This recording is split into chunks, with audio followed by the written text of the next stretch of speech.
Hello, everyone, and welcome back to the United Star. Today, I have Priyan here with me to discuss what is going to be the transfer saga of our generation.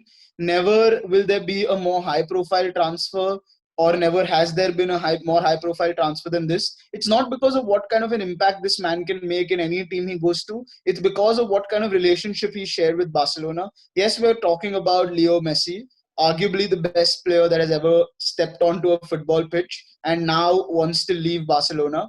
So Priyan is here talking about why he wants to leave, what his frustrations are, where he might land up, and how the whole thing has been handled.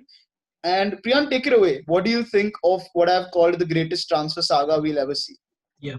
So I think it's not because they lost 8-2 to Bayern Munich in a Champions League quarterfinal. That's probably only the tip of the iceberg. I think it's a much more deep-rooted problem. I think it starts off with the fact that you had the MSN, the trio, Messi, Neymar, Suarez, and they were unstoppable in 2015 when they won the Champions League last. And I think after that, they've been on a decline completely. They got rid of Neymar. I mean, they sold him off for 222 million. Firstly, for a player of that caliber, you don't keep a release clause at 222 million. When you know teams like PSG, owned by madmen, exist, 222 Owned by million is, country. yeah, I mean, 222 million is nothing for them. They went out and they signed Mbappe for 180 million when he was a 19-year-old. So I don't think it matters to them the money. 222 million for Neymar was firstly very less. And I think that's the point where it started off, where sort of Messi, I mean, he wants to play with the good players. He wants to play with players who he can connect with. Not happening. They went out and they signed Coutinho for 140 million, the most expensive player ever. Next season, he was given away to Bayern Munich to score a brace against them in a Champions League quarterfinal. Absolutely mismanaged. They got Griezmann for another, I think, 120 million. Another player who's not clicked for them. They've got Dembele for 105 million, I guess. Injuries hasn't clicked for them. So it's just a club which has been mismanaged completely. Now, till 2015, till 2017, I think that's when Iniesta retired or left Barca. I think they've had 4 or 5 senior figures. And Barca has always been a club where the players are very much involved with the management. They are very instrumental in that. So they had Xavi, they had Iniesta, they had Messi, and they were sort of running it together. 2015, Xavi left, so it was Iniesta.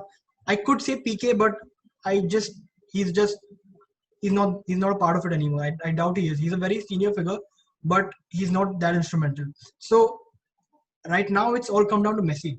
So I read it somewhere today. Messi is a. I mean, every footballer when you come up, you want to play football. You want to play football, and I think Messi is being drawn too much into these management problems where he shouldn't. He shouldn't waste his time discussing such problems, and he's been made to do that completely alone now. Doesn't have the support of any other senior figure in the team. So I think that's sort of big mental problem that he has with Barca right now. Secondly, he's seeing his club, the club that he loves so much, go through a phase. And I think if you question his loyalty, I think you would be the most, I don't know, I mean, the most ungrateful person in the world right now because he's been trying. I think the last couple of seasons, I think if it weren't for him, Barca wouldn't have been anywhere. They have been absolutely shambolic. And he's been the guy carrying them alone. See, Suarez has been out of form. There is no other player who's performed as well as Messi, by far, for Barca. I think in the Champions League, after in the knockout stages in the last 2 seasons or something, he's the only guy who scored for them. I am not sure of the stat, but it's something of that sort. And that's shocking for a team like Barca. Now I come down to the managers. They went out and they got Valverde to manage the club after Enrique left. Valverde was good with Bilbao, but he wasn't the guy who fits into the Barca ideology. Barca plays the beautiful football they play. They build up the play from the back. That's how they play. That's how they've always played. And Valverde went out and he changed the team. They were very direct now. They were less of a build-up team and more of a direct team, and that changed the identity of the team. And then they tried to get it back on track by getting Kike Setien, but I think I wouldn't blame him too much because he just he couldn't perform with the players he had, and it's just been bad for Barca. So Messi right now, I think the biggest problem that's there in the transfer that's happening right now is the 700 million release clause, which Barca feel that it expired in May when it was supposed when the contract was still. And Messi believes that because of COVID, since everything was delayed, I think his contract should have been delayed too. But today, La Liga have come out and they've said that they are on the side of Barcelona and they believe that the contract is null and void right now. So any team which wants to acquire Messi has to pay up his 700 million release clause. And I think they would obviously do that because they don't want to lose Messi from their league. But it's just sad. And if Messi has to leave the club after having fought a legal battle with Barcelona, which is home with you say Messi and you think of Barcelona. You say Barca and you think of Messi. If it ends up this way, I think it's the saddest thing to ever have happened to football. I think. Priyan, I think you've summed up the entire situation quite nicely. And obviously, now they've gone and gotten Ronald Koeman, who arguably could make a claim to be in some of the all-time 11s as a center defensive mid with the sheer number of goals he scored. But Yeah. as a manager, he's failed at Everton and now he's going to manage Barcelona. So let's see what happens there. But just to play a little bit of a devil's advocate here, just a quick point I want to make is that has Messi also become too big for the club?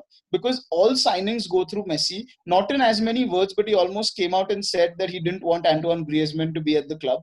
He also has sort of run this syndicate in the Argentinian team where the players he gets along with get to play and the rest are left aside. So maybe there is something there as well as to even Messi sort of not getting his way at Barcelona anymore, and that doesn't make him happy. And he wants to get his way, but it's not happening. And like you said, Xavi and Iniesta left, so now there is nobody above him. When Xavi and Iniesta were there, not every decision would go through Messi. So maybe even that is an issue that Messi as a player has become a little too big. Maybe that could be the case. And I mean, obviously, I don't think any club in the world will cough up $700 million to sign Leo Messi. If Leo Messi, that's a ridiculous amount of money. I don't think any club in the world has that much money. But I don't know what happens if no club gives, because Messi is not shown up for preseason. He's You not know, shown up for test. I would agree with your point, but Barca haven't performed, So even if Messi is making the decisions and if he's leaving the club because it's not going according to his decisions, that would have been justified if Barca were playing well and they were winning, but they haven't been, right? So it's something has to be changed. And if Messi is Let me leading the change, but they're still not agreeing to it, I think that's the club who's at fault. I mean, I think this goes to show like sort of the difference between a Diego Maradona and a Lionel Messi. Maradona could lift an entire team single-handedly, win the Serie A, win the Champions League with Napoli. And I think Messi is struggling a little bit right now. Also, it's maybe because of his age. Maybe 5 years ago, Leo Messi would have done it single-handedly for Barcelona. But let's see what happens. Let's see how this plays out. Because yes, this is exciting for every football fan. Because like we said, Lionel Messi is a generational player. We don't see the likes of him come around ever. He's that good. And I mean, yes, Barcelona, great club. Are they on the decline? What does this mean for them that their best player, their homegrown boy, does not want to play for them anyway? What does it mean if Messi comes to Manchester City? What does it mean? Will Cristiano Ronaldo follow suit and come to Manchester United for one last ride? Will it be Messi versus Ronaldo again? What does it mean for the La Liga if they lose Leo Messi? So there are so many questions here. What does it mean for Ronald Koeman in this whole rebuild process if Messi leaves? Will the fans turn against the club? What is going to happen? So this transfer saga is not going to end anytime soon, and I think there's a lot left to it. And as football fans, I think it's going to be very interesting to see what happens. And we'll keep you all updated and let us know what you all think about the entire situation. And subscribe to the channel, and we'll see you next time.